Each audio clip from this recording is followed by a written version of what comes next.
3. Lo que Dios hace tiene sentido aun cuando no lo tenga para nosotros. Por muchos años he estado pensando en esas ocasiones cuando lo que Dios hace no tiene sentido. Estaba acercándome al final de la adolescencia cuando de súbito el primer pavoroso porqué hizo su aparición en mi mente. No recuerdo hoy qué fue lo que provocó ese pensamiento agobiante, pero sabía que me encontraba en una situación para la cual necesitaba más fortaleza de la que yo tenía. Ahora he podido disponer de un poco más de tiempo, bueno, tal vez más que un poco, para estudiar la palabra y ordenar mis puntos de vista. Han pasado 53 años desde que le entregué mi corazón a Jesucristo, a la edad de 3 años. Aún estoy dedicado a servir a mi Señor con todas las fuerzas de mi ser, y esta convicción es más fuerte y profunda hoy de lo que jamás ha sido.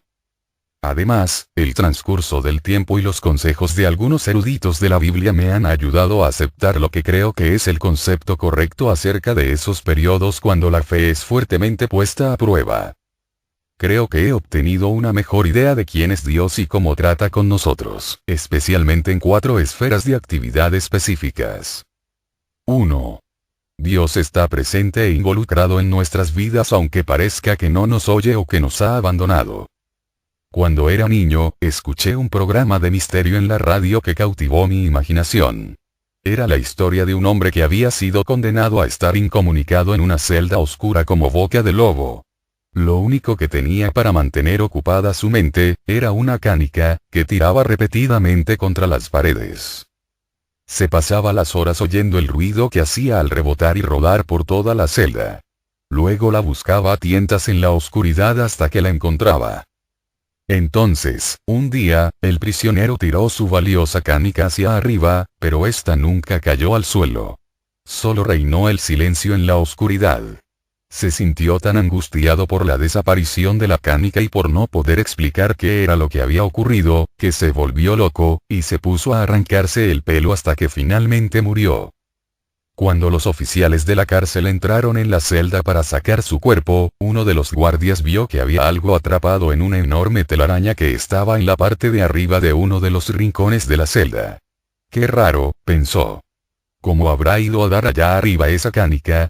Como la historia de este frenético prisionero ilustra, a veces la percepción del ser humano plantea preguntas que la mente no puede contestar. Pero siempre existen respuestas lógicas. Sencillamente, tiene sentido que aquellos de nosotros que somos seguidores de Cristo no dependamos demasiado de nuestra habilidad para armar el rompecabezas, especialmente cuando tratamos de comprender al Omnipotente. No solo la percepción humana es muy imprecisa y deficiente, sino que aún podemos confiar menos en nuestras emociones. Tienen la consistencia y la confiabilidad de la masilla. Hace algunos años, escribí un libro titulado Emociones. ¿Puede usted confiar en ellas? En el cual utilicé casi 200 páginas para responder mi propia pregunta negativamente. No podemos confiar en nuestros sentimientos y pasiones para dejarles gobernar nuestras vidas o evaluar el mundo que nos rodea. Las emociones son indignas de confianza, parciales y caprichosas. Mienten con tanta frecuencia como con la que dicen la verdad. Son influenciadas por las hormonas, especialmente durante la adolescencia, y varían dramáticamente desde la mañana, cuando estamos tranquilos, hasta la noche, cuando nos sentimos cansados. Una de las evidencias de la madurez emocional es la habilidad y la disposición para desechar los sentimientos circunstanciales, y gobernar nuestro comportamiento con el intelecto y la voluntad. Era necesario utilizar casi 200 páginas para decir eso. Si en el mejor de los casos debemos desconfiar de nuestra percepción y de las emociones, entonces tenemos que ser muy cautelosos en cuanto a aceptar lo que ellas nos dicen de Dios. Lamentablemente, muchos creyentes parecen no darse cuenta de la existencia de esta fuente de confusión y desilusión. Es típico de las personas vulnerables el aceptar firmemente lo que sienten acerca de Dios. Pero lo que sienten pudiera ser solamente el reflejo de un estado de ánimo momentáneo. Además, la mente, el cuerpo y el espíritu son vecinos muy cercanos. Suelen afectarse mutuamente con mucha facilidad.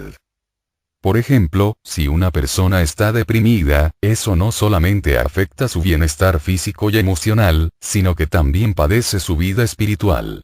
la persona puede llegar a hacer la siguiente conclusión: Dios no me ama. Simplemente, no creo que cuento con su aprobación. Igualmente, lo primero que es muy probable que alguien diga cuando el médico le diagnostica una enfermedad grave, es: ¿por qué Dios me ha hecho esto? Estos tres elementos que componen nuestro ser están inseparablemente unidos y debilitan la objetividad de nuestra percepción. Este concepto se vuelve sumamente importante cuando se trata de evaluar nuestra relación con Dios. Aunque parezca que está a 1000 kilómetros de nosotros y que no tiene ningún interés en lo que nos ocurre, Él está lo suficientemente cerca como para tocarnos. Un maravilloso ejemplo de su presencia inadvertida se describe en los versículos 13 y 14 del capítulo 24 de Lucas, cuando dos de los discípulos de Jesús iban caminando hacia una aldea llamada Emaús, que estaba a unos 11 kilómetros de Jerusalén. 3 días antes, ellos habían visto cómo su maestro había sufrido una muerte horrible, clavado en una cruz, y estaban muy deprimidos. Todas sus esperanzas habían muerto también en aquella cruz. Todas las cosas dramáticas que Jesús había dicho y hecho, ahora parecían ser falsas. Había hablado con tal autoridad, pero ahora, estaba muerto y sepultado en una tumba prestada. Él había dicho ser el Hijo de Dios, sin embargo, le habían escuchado decir en sus últimas horas: Dios mío, ¿por qué me has desamparado? Mateo 27, 46. Los discípulos no podían haber estado más confundidos. ¿Cuál era el significado del tiempo que habían pasado con aquel hombre que había dicho ser el Mesías? De lo que no se habían dado cuenta era de que, en ese mismo momento, Jesús estaba caminando junto con ellos por aquel camino polvoriento, y que estaban a punto de oír las noticias más maravillosas que jamás alguien había oído. Noticias que revolucionarían sus vidas, y virarían el resto del mundo al revés. No obstante, en ese momento todo lo que ellos vieron fueron hechos que no podían armonizar. Ellos tenían, según mi entender, un problema de percepción. En mi trabajo ayudando a familias cristianas que están en crisis, me doy cuenta de que las mismas están luchando de maneras muy parecidas a como lo hicieron los discípulos. A medida que caminan penosamente, absortos, no hay ninguna evidencia de que Jesús está cerca de ellos. Debido a que no sienten su presencia, no pueden creer que Él se interese en ellos. Como los hechos no tienen sentido, están convencidos de que no existe ninguna explicación razonable. Sus oraciones no producen ningún alivio inmediato, así que suponen que Dios no las oye. Pero están equivocados. Tengo el firme convencimiento de que en esos casos las personas confían demasiado en lo que sienten, y muy poco en las promesas de Dios, quien dijo que Él suplirá todas nuestras necesidades conforme a sus riquezas en gloria en Cristo Jesús. Filipenses 4, 19. Si hoy usted se encuentra yendo por ese polvoriento camino hacia Emaús, y las circunstancias en su vida le han dejado confundido y deprimido, tengo un consejo para usted. Nunca se imagine que el silencio de Dios, o su aparente inactividad, es evidencia de su falta de interés. Permítame decirlo otra vez. Los sentimientos acerca de su inaccesibilidad no quieren decir nada. Nada en absoluto. Su palabra es infinitamente más digna de confianza que nuestras horripilantes emociones. El reverendo Reuben Welch, ministro y autor, dijo en una ocasión: con Dios, aun cuando nada está ocurriendo, algo está ocurriendo. Esto es cierto. El Señor siempre está obrando en su manera especial, incluso cuando nuestras oraciones parecen resonar en un universo vacío. No ponga su fundamento sobre las emociones efímeras, sino sobre la autoridad de la palabra de Dios. Él ha prometido no abandonarnos nunca. Mateo 28, 20. Él dijo: porque donde están 2 o 3 congregados en mi nombre, allí estoy yo en medio de ellos. Mateo 18, 20. Él es un amigo más unido que un hermano. Proverbios 18, 24. Se nos asegura que los ojos del Señor están sobre los justos, y sus oídos atentos a sus oraciones. 1 Pedro 3, 12, David dijo: ¿a dónde me iré de tu espíritu? ¿Ya dónde huiré de tu presencia? Si subiere a los cielos, allí estás tú. Y si en el cielo hiciere mi estrado, aquí, allí tú estás. Si tomaré las alas del alba y habitaré en el extremo del mar, aún allí me guiará tu mano, y me asirá tu diestra. Salmo 139, 7, 10. Estas promesas y proclamaciones permanecen siendo verdaderas aunque no tengamos sentimientos espirituales. Agárrese firmemente de esa verdad. Porque, como dijo Kierkegaard, la fe es aferrarse de lo incierto con una convicción apasionada. 2. El tiempo en que Dios actúa es perfecto, aun cuando parezca estar desastrosamente atrasado. Uno de los mayores destructores de la fe, es el tiempo de actuar que no está de acuerdo con nuestras ideas preconcebidas. Vivimos en un mundo de ritmo acelerado, en el cual hemos llegado a esperar respuestas instantáneas a cada deseo y necesidad. Hay café instantáneo, papas instantáneas, dinero instantáneo de las máquinas de los bancos. Alivio instantáneo para los músculos doloridos y los pequeños dolores de cabeza. Es casi nuestro patrimonio hacer que el mundo se apresure en servir nuestras exigencias. Pero Dios no obra de esa manera. Él jamás está apurado. Y a veces, Él puede ser angustiosamente lento para resolver los problemas sobre los cuales llamamos su atención. Eso es casi suficiente para hacer que un creyente impaciente se dé por vencido y trate de buscar la ayuda de algún otro. Sin embargo, antes de perder la esperanza, debiéramos dar una mirada a la historia de María, Marta y su hermano Lázaro, según se nos relata en el capítulo 11 del libro de Juan. Los miembros de esta pequeña familia se encontraban entre los amigos más íntimos de Jesús durante el tiempo de su ministerio terrenal. En el versículo 5 dice, y amaba Jesús a Marta, a su hermana y a Lázaro. Era razonable, teniendo en cuenta este amor, que ellos esperaran ciertos favores de parte de Jesús, especialmente si en alguna ocasión la vida de alguno de ellos estaba en peligro. En realidad, muy pronto se vieron enfrentándose, precisamente, a esa clase de situación cuando Lázaro se enfermó gravemente. Sus hermanas hicieron lo que era lógico. Le enviaron una nota urgente a Jesús, en la cual le decían, Señor, he aquí el que amas está enfermo. Ellas tenían toda clase de razones para creer que Dios respondería. María y Marta esperaron, observando el camino por el cual debía aparecer Jesús, pero él no llegó. Las horas se convirtieron en días, sin que hubiera ninguna señal de la llegada del Maestro. Mientras tanto, Lázaro estaba cada vez más grave. No había ninguna duda de que estaba a punto de morir. Pero, ¿dónde estaría Jesús? ¿Habría recibido el mensaje? ¿No sabía él cuán grave era la enfermedad? ¿No le importaba? Mientras sus hermanas estaban sentadas vigilantemente junto a la cama de Lázaro, de pronto éste cerró sus ojos bajo el poder de la muerte. Las hermanas estaban muy afligidas. También deben de haberse sentido sumamente frustradas con Jesús. Él estaba en algún lugar realizando milagros en personas que eran totalmente desconocidas, devolviéndoles la vista a los ciegos y sanando a los cojos.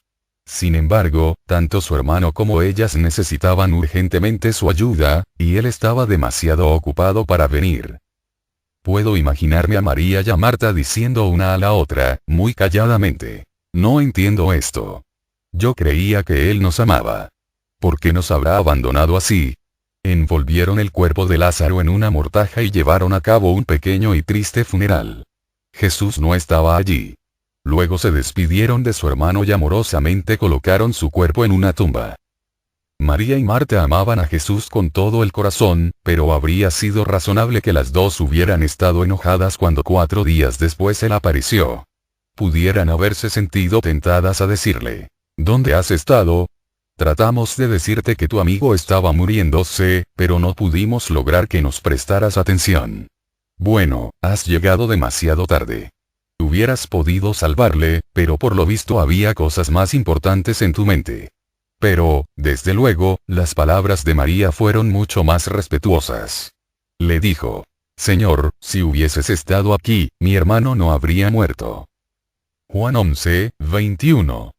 Estaba llorando mientras hablaba, y el Señor se estremeció en espíritu y se conmovió. V. 33. Entonces, Jesús realizó uno de sus milagros más dramáticos, llamando a Lázaro para que saliera de la tumba. Como podemos ver, el maestro no estaba realmente atrasado. Solo parecía estarlo. Llegó en el momento preciso, que era necesario para cumplir con los propósitos de Dios, tal y como siempre lo hace. No es mi intención el ser irrespetuoso, pero lo que sucedió allí, en Betania, es característico de la vida cristiana. ¿No se ha dado cuenta usted de que Jesús suele aparecer unos 4 días tarde? A menudo, llega después que hemos llorado, nos hemos preocupado y hemos ido de un lado a otro, luego que hemos pasado por la terrible experiencia de recibir los resultados negativos de un examen médico, o de inquietarnos por distintos contratiempos en los negocios. Si Él hubiera llegado a tiempo, habríamos podido evitar mucho del estrés que experimentamos en su ausencia. Sin embargo, es muy importante que nos demos cuenta de que realmente Él nunca llega tarde. Sencillamente, el horario en que Él actúa es diferente del nuestro. Y suele ser más lento. Permítame dar un ejemplo, de mi propia experiencia, que aclare este concepto. En 1985, Edwin M.S., Procurador General de los Estados Unidos, me pidió que sirviera en su comité sobre la pornografía. Esa fue la tarea más difícil y desagradable que se me ha encomendado en mi vida. Durante 18 meses, los otros 10 miembros y yo, estuvimos encargados de una responsabilidad ingrata y repugnante.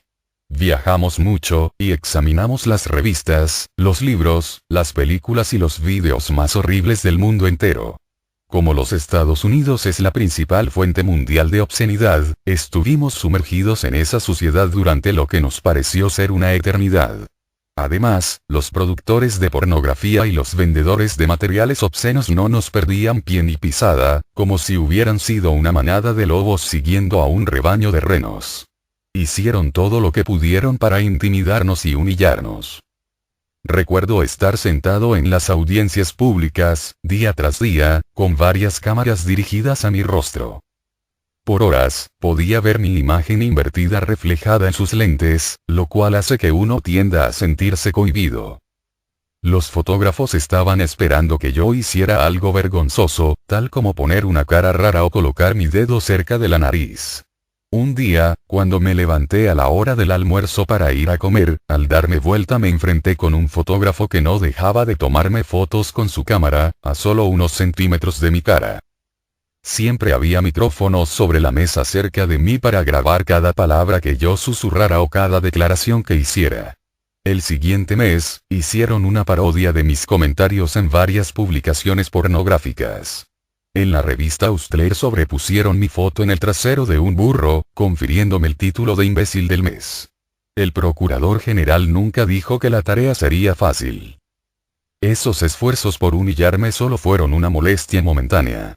Más tarde, cañones más grandes serían traídos al frente de batalla, y serían disparados muy pronto. Un pleito por $30 millones fue presentado por 3 organizaciones: Playboy, PENUSE, y la American Magazine Association. Asociación Americana de Revistas, poco después que hicimos nuestro último informe. En él se nombraban, como demandados, a cada miembro del comité, a su director ejecutivo, Alan Sears, y a Edwin M.S., Procurador General de los Estados Unidos.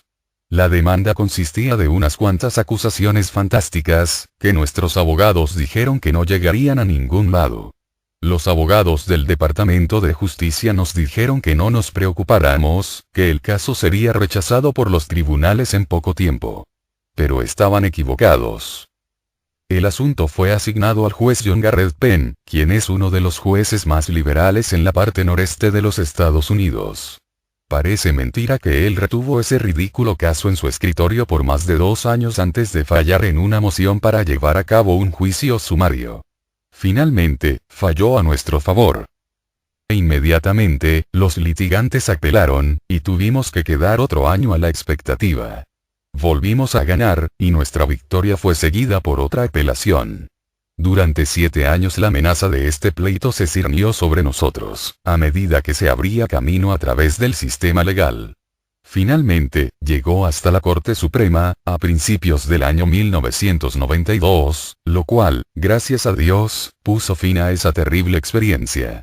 Esa fue la manera en que 11 ciudadanos fueron recompensados por servir a su país, a petición de este, sin ninguna remuneración. Volviendo a nuestro tema, diré que Shirley y yo oramos por este pleito desde que fue presentado ante los tribunales en 1986. Durante ese tiempo yo tenía responsabilidades muy grandes en Focus on the Family y enfoque a la familia, y por seguro no necesitaba esa distracción. Pedimos que la copa pasara de nosotros, pero no hubo una respuesta inmediata del Señor. Así que, se le permitió a todo el proceso que siguiera su curso normal, lo cual produjo un agotamiento inevitable de mis recursos físicos y emocionales. 6 años después, Jesús apareció y todo el asunto fue resuelto. ¿Pero por qué?, me pregunté, llegó él 4 días tarde. ¿Se ganó algo con la demora del caso en los tribunales? Estoy seguro de que sí, porque sé que cada oración es contestada, ya sea positiva o negativamente. También creo literalmente, que a los que aman a Dios, todas las cosas les ayudan a bien, esto es, a los que conforme a su propósito son llamados. Romanos 8, 28. Sin embargo, no puedo explicar o entender por qué tuve que pasar por 6 años de tiempo y de energías desperdiciados para poder resolver ese irritante problema. Pero la realidad es que eso no importa, ¿verdad? No necesito saber por qué el Señor permitió que ese pleito continuara. Con tal de que yo sepa que Él me ama y que nunca comete un error, porque no vaya a sentirme contento de descansar en su protección. Como resultado de mi estudio de la Biblia y también de experiencias personales parecidas a la que acabo de describir, he llegado a la conclusión de que la manera en que Dios utiliza el tiempo y la energía es muy diferente de la nuestra. La mayoría de los que vivimos en las naciones occidentales nos sentimos motivados a utilizar cada minuto de nuestra existencia con algún propósito beneficioso. Pero, a veces, el Señor permite que nuestros años sean desperdiciados, o eso es lo que parecerá, sin ni siquiera dar una mirada atrás. Por ejemplo, es difícil de comprender por qué Dios trató con David de la manera en que lo hizo. El Señor escogió personalmente a este joven pastor de ovejas, de entre todos los jóvenes de Israel, para que reemplazara a Saúl como rey. Ni siquiera Isaí, el padre de David, podía creer que en vez de Dios haber elegido a alguno de sus otros 7 hijos, hubiese escogido al más joven de todos. Sin embargo, David fue nombrado como el futuro patriarca de Israel. ¡Qué feliz comienzo para un joven pastor de ovejas! Pero demos otra mirada a esta historia. Luego, Dios permitió que Saúl persiguiera a David hasta hacerle ir al desierto, donde pasó 14 años huyendo para proteger su vida. Desde el punto de vista humano, ese tiempo en el que David anduvo como un fugitivo fue un enorme desperdicio de los años de su juventud. Hubiera podido prepararse para ocupar ese puesto de líder nacional, o haber participado en una infinidad de actividades que valieran la pena. Al parecer, casi cualquier otra cosa hubiera sido más provechosa que estar sentado junto a una hoguera relatando historias de la guerra, y preguntándose dónde aparecerían inesperadamente Saúl y sus alegres soldados. David debe de haberse sentido desesperado al pensar que nunca podría regresar a su hogar. Pero el Señor lo tenía precisamente donde quería que él estuviera. Es evidente que en el plan de Dios no existe la tiranía de lo urgente. Él actúa de acuerdo con el orden de su propio horario. Incluso Jesús, quien vivió 33 años en esta tierra, solo pasó 3 años ministrando activamente. Piense en cuántas personas más podría haber sanado, y cuántas más verdades divinas habría podido impartir, en 1 o 2 décadas más. Preste atención al talento humano que durante siglos ha sido desperdiciado por causa de muertes prematuras o enfermedades. Por ejemplo, es posible que Wolfgang Mozart haya tenido la mente musical más formidable en la historia del mundo. Compuso su primera sinfonía a la edad de 5 años, y produjo una amplia cantidad de obras extraordinarias. Pero murió a la edad de 35 años, completamente arruinado, sin haber podido atraer ningún interés hacia sus composiciones. Su posesión más valiosa, cuando llegó el momento de su muerte, era un violín que tenía un valor aproximado de $2. Fue enterrado en una tumba para indigentes, la cual ni siquiera fue marcada con su nombre, y nadie asistió a su funeral. ¿Quién dijo que la vida es justa? Aunque no estoy consciente de ninguna evidencia de que Mozart fue creyente, aún así me resulta interesante observar el papel que el Señor desempeñó en su prematuro fallecimiento. Imagínese por un momento toda la música que Mozart habría podido componer si se le hubiera permitido vivir otros 20 o 30 años.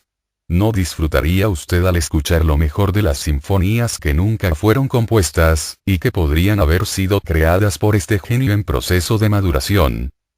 ¿Qué acerca de Ludwig van Beethoven, quien comenzó a perder el oído antes de tener 30 años de edad? Tome en cuenta a los grandes líderes cristianos, que fueron quitados de este mundo antes que hicieran uso de todo su potencial, tales como Oswald Chambers, quien murió a los 43 años. Dietrich Bonhoeffer, que fue ahorcado por los nazis a la edad de 39. Peter Marshall, quien murió a los 47 años. Etc. ¿Cuál fue el propósito de Dios al dotar de habilidades extraordinarias a hombres y mujeres cuyas vidas serían abreviadas por la muerte? No lo sé. El otro aspecto de esta pregunta tiene que ver con las personas a las que se les permitió tener una larga vida a pesar de su rebeldía hacia Dios. Por ejemplo, en el capítulo 21 del libro segundo de Reyes, leemos acerca de un hombre así. Su nombre fue Manasés, hijo del rey Ezequías, quien tal vez fue el déspota más malvado que gobernó en Jerusalén. Manasés subió al poder cuando tenía 12 años de edad, e hizo lo malo ante los ojos de Jehová. V. 2. Todos los días de su vida. Levantó altares al dios falso Baal, y llegó hasta a colocar ídolos de madera en el templo del Señor. Hizo quemar a sus hijos, practicó la brujería, consultó a los espíritus y a los mediums, multiplicando así el hacer lo malo ante los ojos de Jehová, para provocarlo a ira. V. 6. Manasés los indujo a que hiciesen más mal que las naciones que Jehová destruyó delante de los hijos de Israel. Finalmente, leemos. Fuera de esto, derramó Manasés mucha sangre inocente en gran manera, hasta llenar a Jerusalén de extremo a extremo. Además de sus pecados con que hizo pecar a Judá, para que hiciese lo malo ante los ojos de Jehová. V. 16. Debido a esta gran maldad, el juicio de Dios fue descargado sobre las futuras generaciones, pero no sobre Manasés, quien reinó 55 años. V. 1 Y durmió con sus padres, y fue sepultado en el huerto de su casa, en el huerto de Usa. V. 18. Ahí termina la historia. No tengo ninguna duda de que en el día del juicio, Manasés recibirá el terrible castigo de Dios, pero parece extraño que durante 55 años se le permitiera asesinar a personas inocentes, sacrificar a sus propios hijos y blasfemar el nombre de Dios. Por otra parte, Dios le quitó la vida instantáneamente a Usa por haber cometido un solo delito, al sostener el arca del pacto para impedir que ésta se cayera. 2 Samuel 6, 7. Y en el Nuevo Testamento tenemos el caso de Ananías y Zafira, los cuales sufrieron la pena de muerte por haber mentido acerca de sus donativos para ayudar a los creyentes.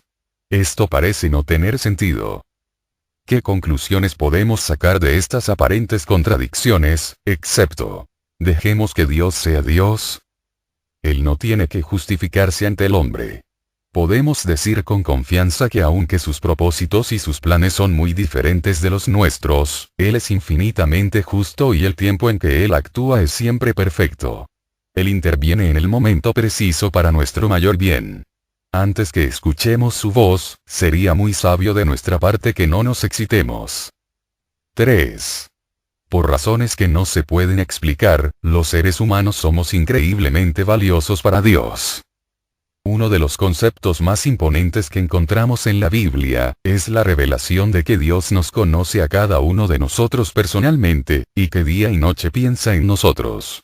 Sencillamente no podemos comprender todas las consecuencias de este amor del Rey de Reyes y Señor de Señores hacia nosotros. Él es omnipotente y omnisciente, majestuoso y santo, por toda la eternidad. ¿Por qué ha querido Él interesarse en nosotros, nuestras necesidades, nuestro bienestar y nuestros temores? Hemos hablado de situaciones en las que lo que Dios hace no tiene sentido. Pero su interés en nosotros, simples mortales, es lo más inexplicable de todo. También Job tuvo dificultades para comprender por qué el Creador ha querido interesarse en los seres humanos.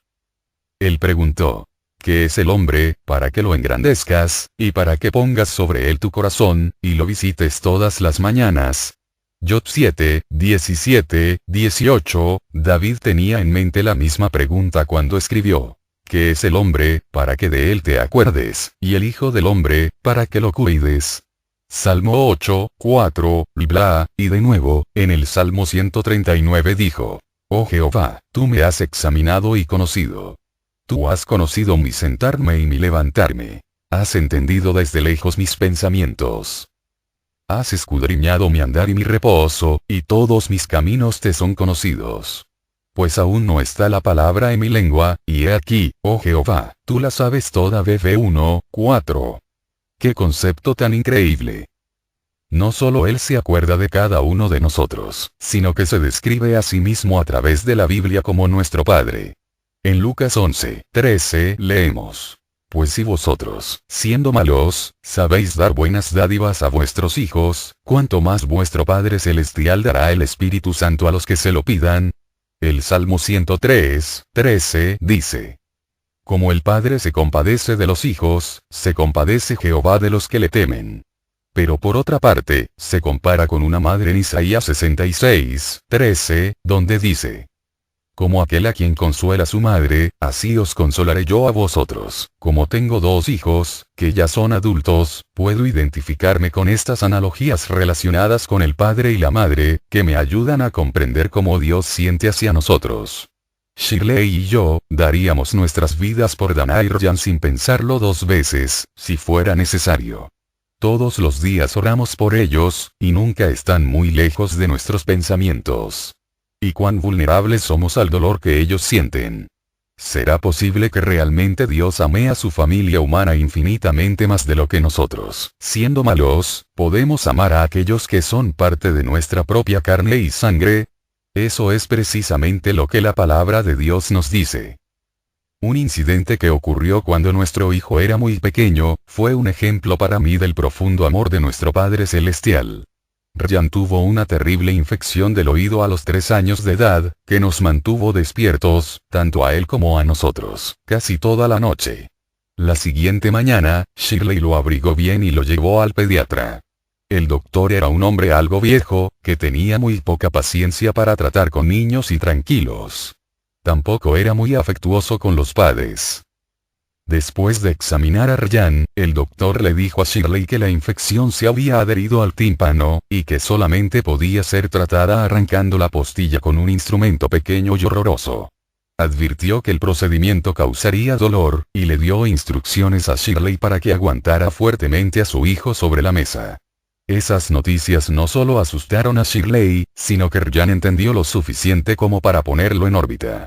Durante ese tiempo, hacer eso no era muy difícil. Shirley hizo lo mejor que pudo. Colocó a Ryan en la mesa de examinación y trató de aguantarlo. Pero él no estaba dispuesto a dejarse aguantar.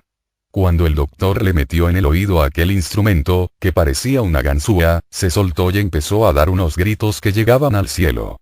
Entonces, el pediatra se enojó con Shirley, y le dijo que si ella no podía seguir las instrucciones tendría que llamar a su esposo. Yo estaba en la vecindad y rápidamente llegué a la sala de reconocimientos. Después de escuchar lo que era necesario hacer, tragué saliva, y puse todo mi cuerpo con sus 90 kilos y su 1,5 m alrededor de su pequeño cuerpo. Ese fue uno de los peores momentos de mi carrera como padre. Lo que hizo que aquel fuera un momento tan emocional, fue el espejo horizontal que estaba delante de Ryan en la parte de atrás de la mesa de examinación. Eso le permitió a él mirarme directamente mientras gritaba pidiendo misericordia. Realmente creo que yo estaba sintiendo un dolor más grande que el que sentía mi pequeño hijo. Aquello era insoportable. Lo solté, y recibí una versión reforzada de la misma reprimenda que Shirley había recibido unos minutos antes. Sin embargo, finalmente el malhumorado pediatra y yo terminamos la tarea. Más tarde, reflexioné en lo que yo sentía cuando Ryan estaba sufriendo tanto. Lo que más me había dolido era ver la expresión en su rostro. Aunque estaba gritando, y no podía hablar, me estaba hablando con sus grandes ojos azules. Me decía: Papi, ¿por qué me estás haciendo esto? Yo creía que me amabas. Nunca pensé que me harías algo como esto. ¿Cómo has podido? Por favor, deja de hacerme daño. No podía explicarle a Ryan que su sufrimiento era necesario para su propio bien, que yo estaba tratando de ayudarle, que era mi amor hacia él lo que me obligaba a aguantarle sobre aquella mesa. ¿Cómo podía hablarle yo de mi compasión en aquel momento? Con gusto habría tomado su lugar, si hubiera podido. Pero en su mente inmadura, yo era un traidor que cruelmente lo había abandonado. Entonces me di cuenta de que deben haber momentos cuando también Dios siente nuestro intenso dolor, y sufre junto con nosotros. ¿No será esa una de las características de un Padre cuyo amor es infinito? ¿Cómo debe sufrir Él cuando en nuestra confusión decimos: ¿cómo pudiste hacer esta cosa tan terrible, Señor? ¿Por qué tenías que hacérmelo a mí? Yo creía que podía confiar en ti. Pensaba que tú eras mi amigo. ¿Cómo puede explicamos Él, teniendo en cuenta nuestras limitaciones humanas, que nuestro sufrimiento es necesario, que tiene un propósito, que hay respuestas a las tragedias de la vida? Me pregunto si Él espera anhelosamente el día cuando podrá hacernos entender lo que ocurría cuando estábamos en nuestros momentos de prueba. Me pregunto si Dios medita en nuestras aflicciones. Algunos lectores, tal vez duden que un Dios omnipotente, que no tiene debilidades ni necesidades, sea vulnerable a esta clase de sufrimiento vicario. Nadie puede estar seguro de ello. Pero nosotros sabernos que Jesús experimentó toda una serie de emociones humanas, y en una ocasión Él le dijo a Felipe: el que me ha visto a mí, ha visto al Padre. Juan 14, 9.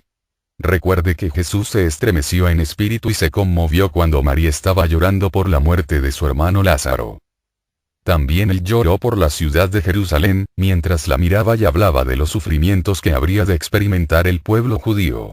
Igualmente, se nos dice que ahora el Espíritu intercede por nosotros con gemidos indecibles.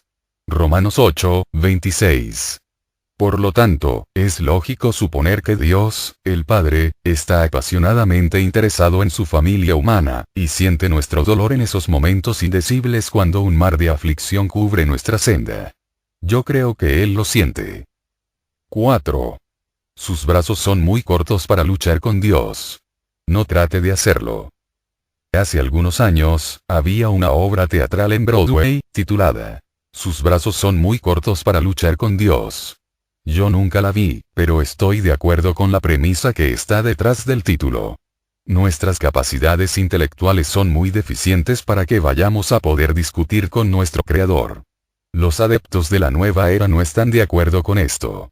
Dicen que cada uno de nosotros podemos convertirnos en dioses, sin tener que depender en nadie, con solo concentrarse en un cristal y sentarse con las piernas cruzadas hasta que los dedos de los pies se nos queden dormidos.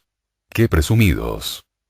En un formidable sermón predicado por el autor Frank Peretti, ridiculizó los consejos absurdos de los adeptos de la nueva era en su viaje hacia la omnipotencia.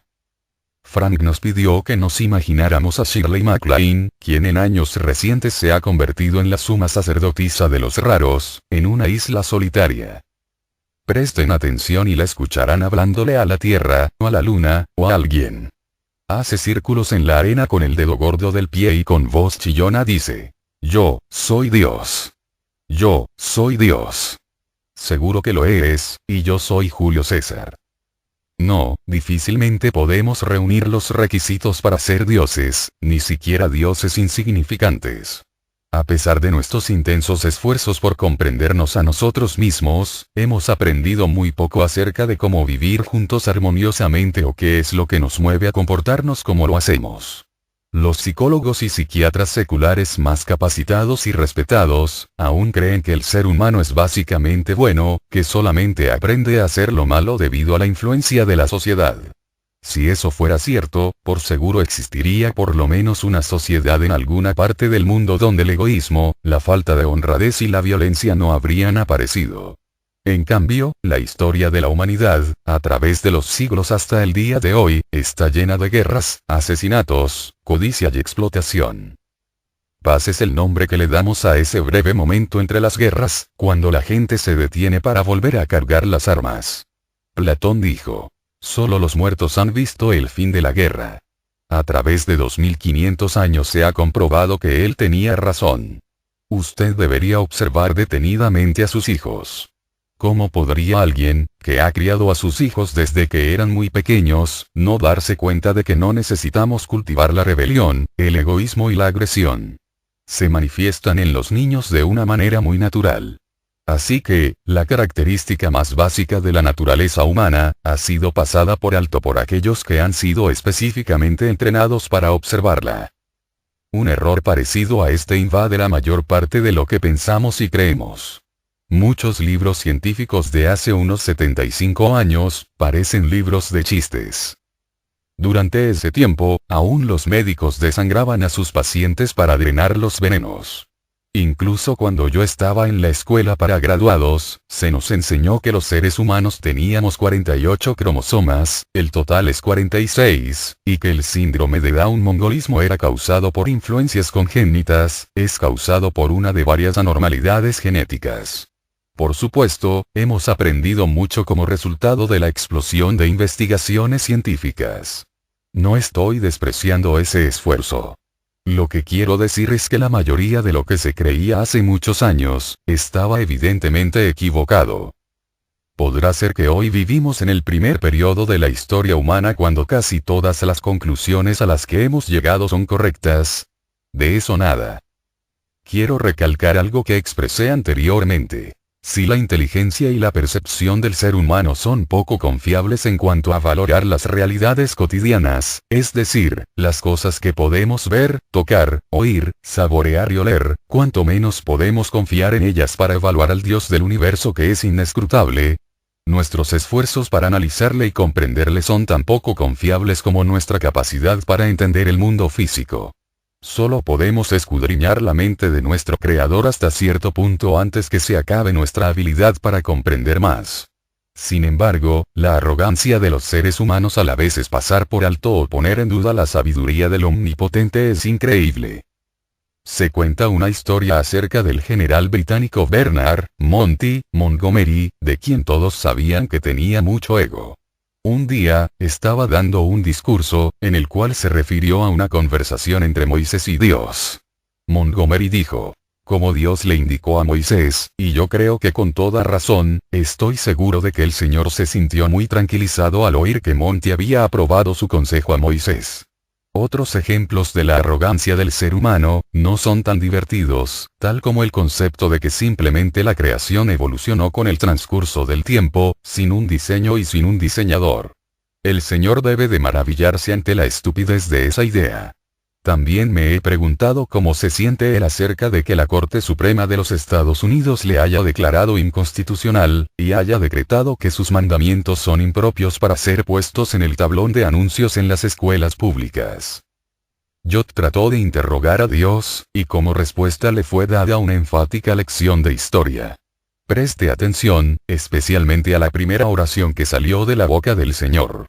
Job 38, 2, 7. ¿Quién es ese que oscurece el consejo con palabras sin sabiduría? Ahora ciñe como varón tus lomos. Yo te preguntaré, y tú me contestarás. ¿Dónde estabas tú cuando yo fundaba la tierra? Házmelo saber, si tienes inteligencia. ¿Quién ordenó sus medidas, si lo sabes? ¿O quién extendió sobre ella cordel? ¿Sobre qué están fundadas sus bases? ¿O quién puso su piedra angular, cuando alababan todas las estrellas del alba, y se regocijaban todos los hijos de Dios? Dios continuó ese discurso hasta que Job comenzó a pensar de una manera correcta, y entonces el Señor agregó las siguientes palabras. ¿Es sabiduría contender con el Omnipotente? El que disputa con Dios, responda a esto. Job 40, 2. Job comprendió lo que Dios le había dicho, y respondió. He aquí yo soy vil. ¿Qué te responderé? Mi mano pongo sobre mi boca. Una vez hablé, mas no responderé. Aún 2 veces, mas no volveré a hablar. Job 40, 4, 5. Algunas veces en mi vida he cometido el mismo error que cometió Job, exigiendo respuestas de Dios. Una de esas ocasiones aún me hace sentir avergonzado hoy. Es demasiado personal para relatarla detalladamente, solo diré que fue algo que yo deseaba que el Señor hiciera por mí, y que yo creía que me hacía mucha falta. Parecía que lo que yo quería estaba de acuerdo con su palabra, así que me propuse asegurarme de que mi oración fuera contestada. Oré todos los días por semanas, suplicándole a Dios que me concediera mi petición, que parecía ser tan insignificante.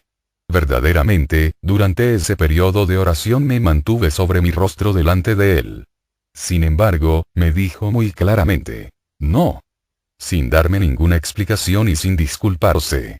Sencillamente, me cerró la puerta. Al principio, me sentí herido, y luego me enojé. Yo sabía más que eso, pero me sentí tentado a decir con sarcasmo. Habría sido mucho problema para ti que hubieras tomado unos momentos de tu día tan ocupado, para oír el clamor de tu siervo. No dije estas palabras, pero no pude evitar sentirme como me sentía. Me sentía abandonado.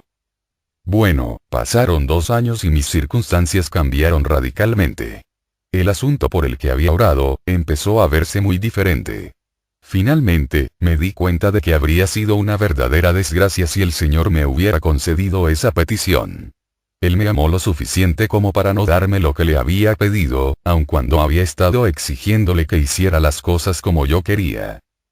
Otros han vivido para luego arrepentirse de lo que le habían pedido a Dios.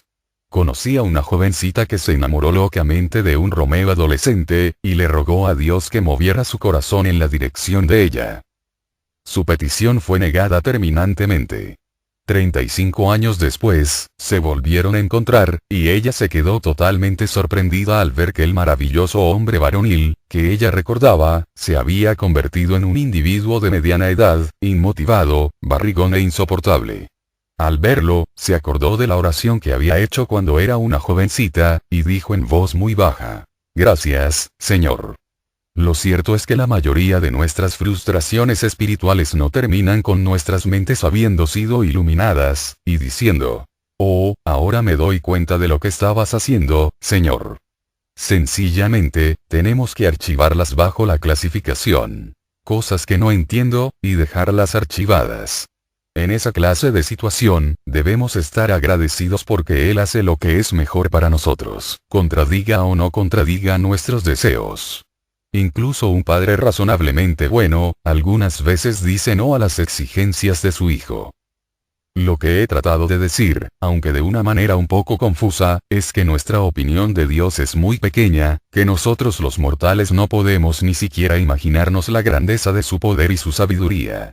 Él no es simplemente el hombre que está allá arriba o el gran conductor del cielo, o alguna clase de mago que hará a nuestro favor lo que nosotros queremos, si decimos las palabras apropiadas. No nos atrevamos a empequeñecer a aquel de quien se dijo: «Bendito seas tú, oh Jehová, Dios de Israel nuestro Padre, desde el siglo y hasta el siglo. Tuya es, oh Jehová, la magnificencia y el poder, la gloria, la victoria y el honor. Porque todas las cosas que están en los cielos y en la tierra son tuyas. Tuyo, oh Jehová, es el reino, y tú eres excelso sobre todos. Las riquezas y la gloria proceden de ti, y tú dominas sobre todo. En tu mano está la fuerza y el poder, y en tu mano el hacer grande y el dar poder a todos. Ahora pues, Dios nuestro, nosotros alabamos y loamos tu glorioso nombre». 1 Crónicas 29, 10, 13. Si de veras comprendiéramos la majestad del Señor y la profundidad de su amor hacia nosotros, indudablemente aceptaríamos esas ocasiones cuando Él desafía la lógica y las sensibilidades humanas. En realidad, eso es lo que nosotros debemos hacer. Cuente con que a lo largo del camino tendrá experiencias que le dejarán perplejo. Déles la bienvenida como a sus amigas, como oportunidades para que su fe crezca. Manténgase firme en su fe, recuerde que sin fe no podemos agradar a Dios. No sucumba ante la barrera de la traición, que es la herramienta más eficaz de las que Satanás utiliza contra nosotros. En cambio, guarde sus preguntas para el momento cuando podrá tener una larga conversación con el Señor en el otro lado, y después prosiga hacia la meta. Cualquier otro modo de actuar sería imprudente, porque nuestros brazos son muy cortos para luchar con Dios.